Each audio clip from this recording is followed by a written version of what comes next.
Masih nongol juga ini Habib-Habib itu ceramah, kenapa ya kalian tidak mawas diri dan hanya memperlihatkan kebodohan demi kebodohan atas nama agama.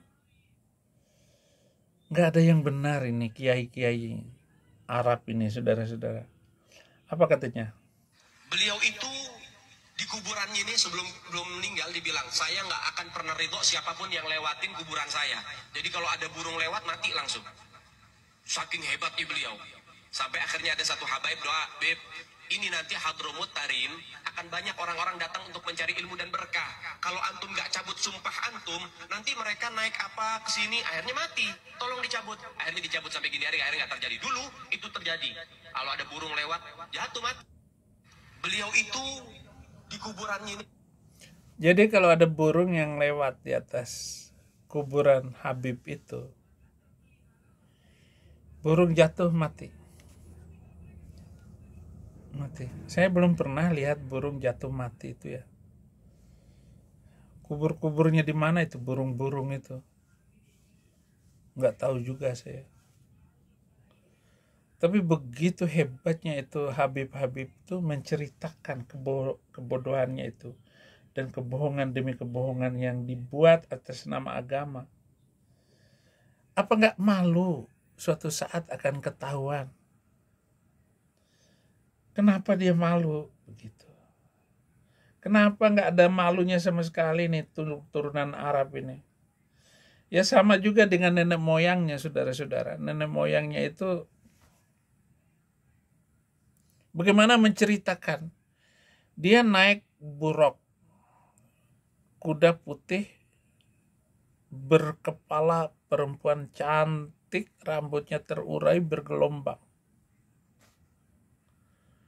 Dan dijemput oleh Jibril. Pergi minal masjidil haram ilal masjidil aqsa. Dari masjidil haram ke masjidil aqsa.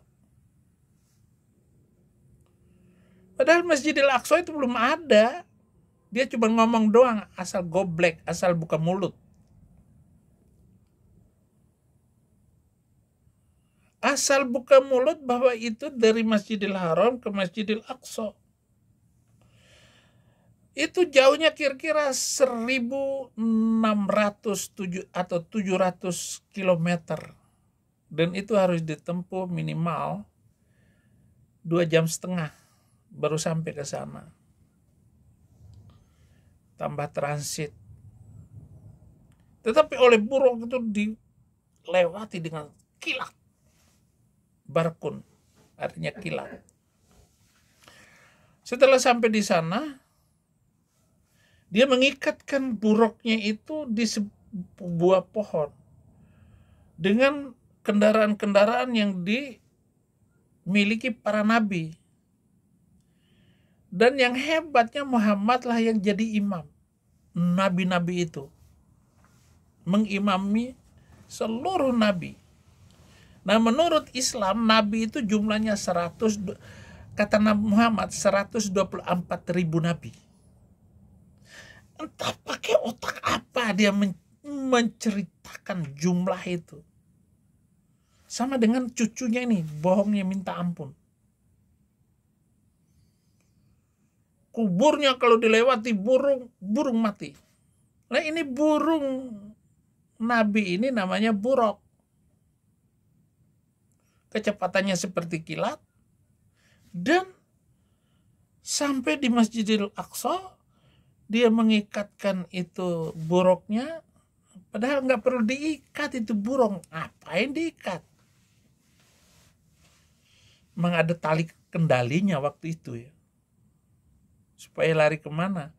Berarti bayangkan di Masjidil Aqsa itu ada 124.000 binatang, keledai, kuda, bagol yang dipakai para nabi. Kemudian dia menjadi imam. Sementara sholat belum diturunkan, belum diwajibkan, dia bisa sholat 2 rakaat. Selesai sholat 2 rakaat, Muhammad memimpinnya. Entah nabi siapa saja, Lalu dia naik pakai buruk itu ke langit. Siam! Ujung langit Sidratul Muntaha itu dalam waktu yang sangat cepat. Menurut perhitungan ilmu pengetahuan bahwa tempat yang paling jauh dari bumi ini akan dilewati dengan kecepatan kira-kira 5.000 tahun cahaya baru sampai. Cahaya itu sampai ke sana. Tapi buruk nggak sampai semalam. Kurang dari semalam. Dia ketemu nabi ini, nabi ini, nabi ini, nabi ini, nabi ini. Sampai menerima perintah sholat 5 waktu. Ini cucunya pintar sekali berbohong, saudara-saudara. Sama dengan nabinya ini berbohong juga. Saya harus mengatakan kepada Anda bahwa nabi tersebut berbohong karena Ummu Hani, kekasih pertamanya Muhammad, dia tidur sama wanita itu. Yang bersaksi itu adalah Ummu Hani. Kenapa presiden-presiden di dunia ini percaya sekali dengan cerita Nabi itu? Ini sudah luar biasa loh, kepongahan cerita ini.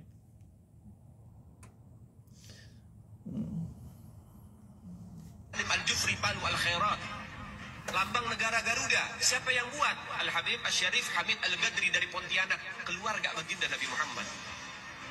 Lagu 17 Agustus, Pramuka, lagu syukur. Siapa yang buat? Al-Habib Husin Al-Mutahhar dari Semarang, duriat baginda Nabi Muhammad.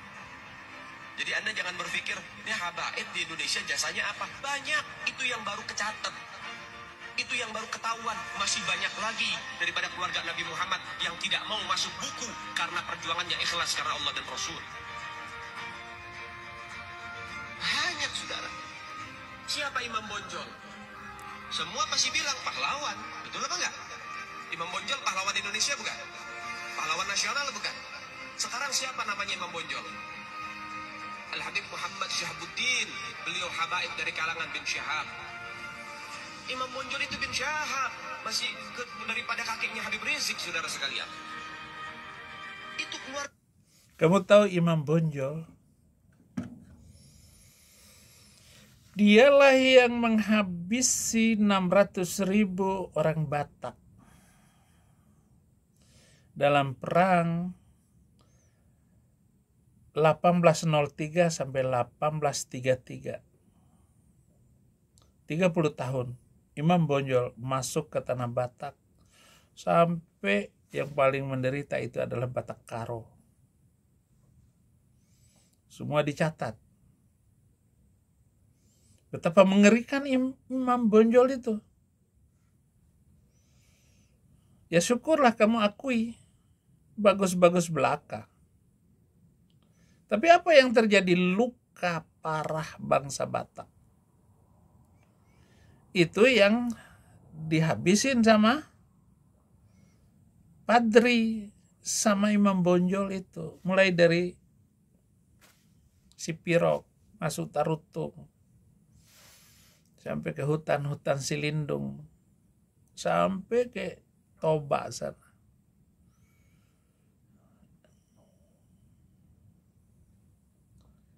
Si Singamangaraja ke-10 atau ke berapa, saya lupa.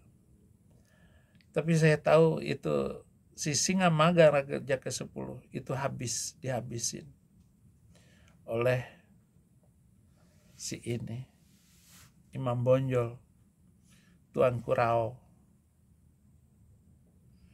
Maka banyak di Sipirok itu Batak Dale. Batak Dale ini Batak yang sudah tidak mau lagi ikut adat istiadat. Tapi ya tetap aja ada Sirgar, ada Nasution, Harahap.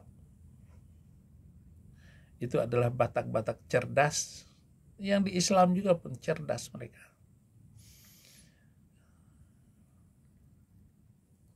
Jadi hati-hati berbicara tentang kebenaran. Dan ini saya harus ngomong kepada Anda semua, kita semua, bahwa itu adalah tidak benar semua apa yang diajarkan oleh mereka, oleh Habib-Habib ini. Daripada bukan Sayyiduna Muhammad. Banyak lagi dari kalangan para zuriat Nabi Muhammad SAW yang jasanya besar di Indonesia, tapi kita nggak ada yang tahu. Kenapa? Karena itu kami nggak cari popularitas, kami nggak cari madah pujian, kami nggak cari tempat kedudukan. Yang kami cari ridho Allah dan Rasulnya. Sehingga hal ini perlu diungkap, saudara sekalian. Bagaimana keluarga Nabi Muhammad jasanya besar, dan umat ini harus dihubungkan kembali dan dieratkan kembali kepada keluarga baginda Nabi Muhammad. Ini akhir zaman, kita semua melihat kok bagaimana gencar-gencarnya di media. Ini dilaporkan oleh berapa banyak wanita, ada 20-an wanita yang melaporkan dia ini karena banyak skandalnya. Dia telantarkan istri-istrinya itu. Lebih daripada 20 wanita. Tapi dia terkenal pintar ngebacot. Luar biasa ini tukang bacot ini dari Yaman ini, saudara-saudara. Habib Rizik, tukang bacot. Ya maunya gituan melulu. Ya di dunia licin, lendir, di surga juga banyak lendirnya di sana. Licin. Ada yang nanya, bisa nggak nanti surga orang-orang Kristen yang sudah masuk surga main-main di surga mereka? Saya bilang boleh, silakan aja main-main di sana. Lihat Nabi Muhammad lagi begituan sama 72 bidadari. Bagus juga. Ini para penonton saya ini lucu-lucu gitu. Oke, saudara-saudara jangan lupa like dan subscribe. Terus bantu channel ini untuk berkembang karena memang kurang menarik penyampaian saya selama ini. Tapi saya berharap bahwa edukasi ini intinya jangan ada orang Kristen yang kabur ke sana. Dan betapa oonnya mereka itu. Terima kasih, Tuhan Yesus memberkati.